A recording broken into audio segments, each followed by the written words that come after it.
अस्सलामु अलैकुम दोस्तों, तुसीं वेख रहे हो पाक पंजाब टीवी ते मैं हाँ तुहाडा दोस्त अब्दुल वाहिद। दोस्तों माशाअल्लाह तुहाडे वास्ते मेन रोड के उपर जिहड़ा कि मेन रोड जिहड़ा कि अपना इलाका है, कियां भरावां नूं पता भी है कि अपना इलाका ये आरफ वाला शहर।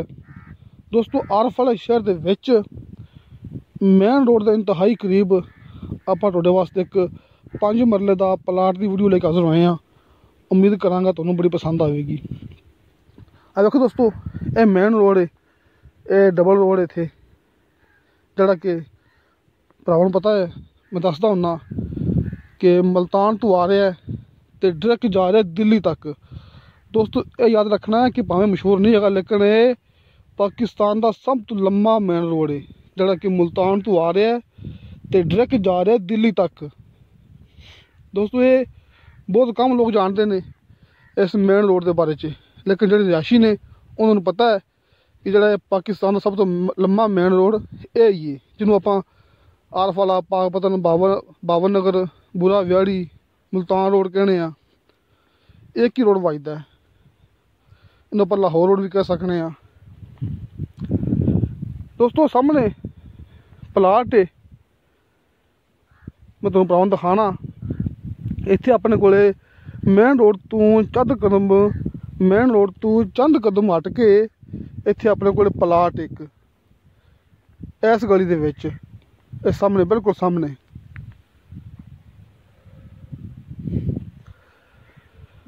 दोस्तों मेन रोड के उपर पर जगह लगी उत्थे बड़ी महंगी है, तो जी जगह पर भरावां दिखावांगे हुण ये 5 मरले का प्लाट। तुसीं इहनूं कमर्शियल भी कह सकते जी, रिहायशी भी कह सकते जी, क्योंकि बिल्कुल नाल दुकानां भी हैगियां ने जिहड़ियां माशाअल्लाह बिल्कुल ठीक ठाक चलदियां ने ते घर भी है ने। इस सामने भरावां मैं जूम किया कि इत्थे भाई होरी बैठे ने। वेखो नाल ही प्लाट है, ये नाल दुकान बड़ी मशहूर टरपैना वाली दुकान है। इस सामने प्लाट है अपना, इस दुकान तो लैके जिहड़े नाल निक्का जिहा प्लाट है ये भरावां नूं दिखा रहे। आस पास सामने स्कूल भी है जी, बड़ा मशहूर स्कूल इत्थे।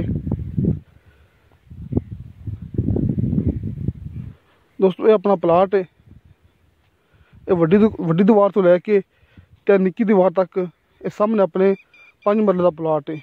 मौके पर बिजली मौजूद है। दोस्तों बिजली पानी मौके पर मौजूद होंगे क्योंकि आप खड़े हैं आरफ वाले शहर के विच, बिल्कुल मेन रोड के उपर।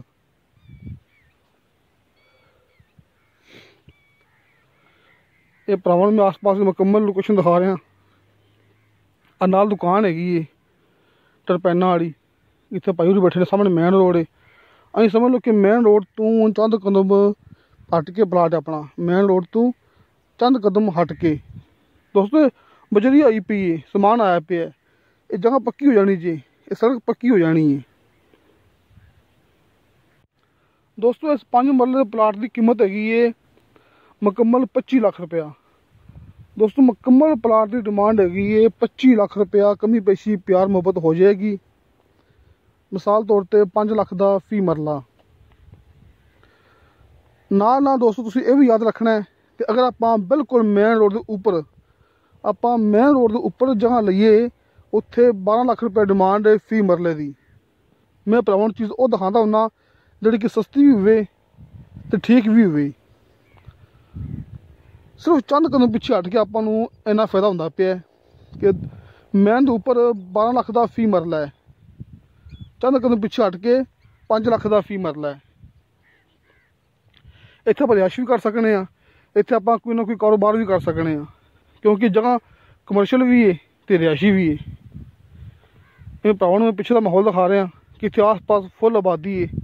ये वेखो ये सामने सड़कां पक्कियां हो जाणगियां, नाल दुकानां हैगियां ने। तो दोस्तों तुहानूं साडी वीडियो पसंद आवे साडी वीडियो लाइक ते शेयर जरूर करो। इंशाअल्लाह ताला मिलांगे अगली वीडियो ते। खुदा हाफिज़।